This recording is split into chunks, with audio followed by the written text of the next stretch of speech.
السلام علیکم پیارے بچوں، سبق نمبر 9 حادثہ کے پہلے لیکچر کے ساتھ حاضر ہیں۔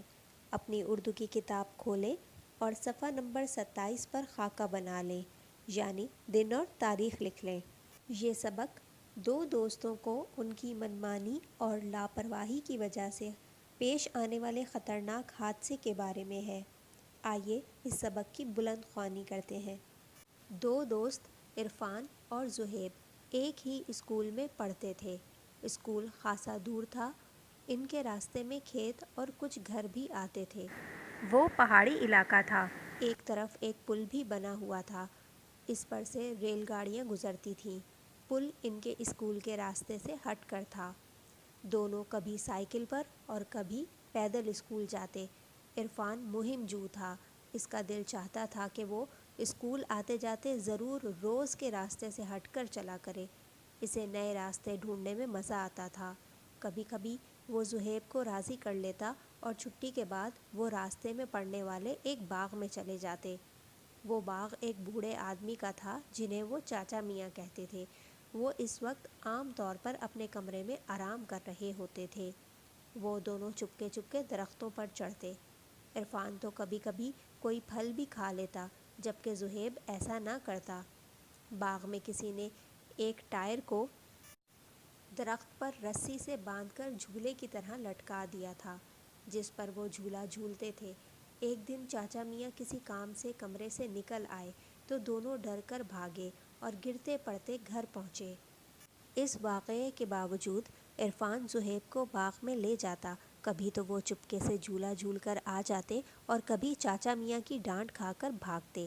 ایک دن عرفان کو ایک نئی مہم سوجھی۔ اس نے زہیب سے کہا، چلو ریل کی پٹڑی کی طرف چل کر دیکھیں کہ وہاں سے پہاڑ کیسا لگتا ہے۔ زہیب نے منع کیا اور کہا، امی انتظار کر رہی ہوں گی، بہت دیر ہو جائے گی، لیکن عرفان نے اسے راضی کر ہی لیا۔ دونوں پٹڑی کے پاس پہنچے۔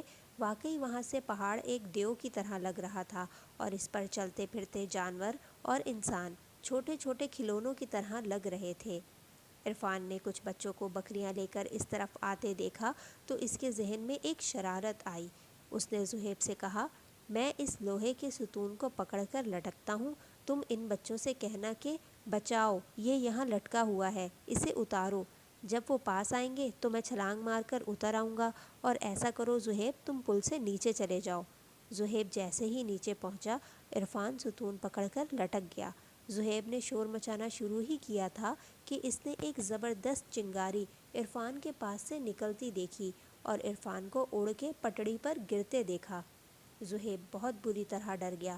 اس نے باغ کی طرف بھاگنا شروع کیا۔ سامنے چاچا میاں کا باغ تھا۔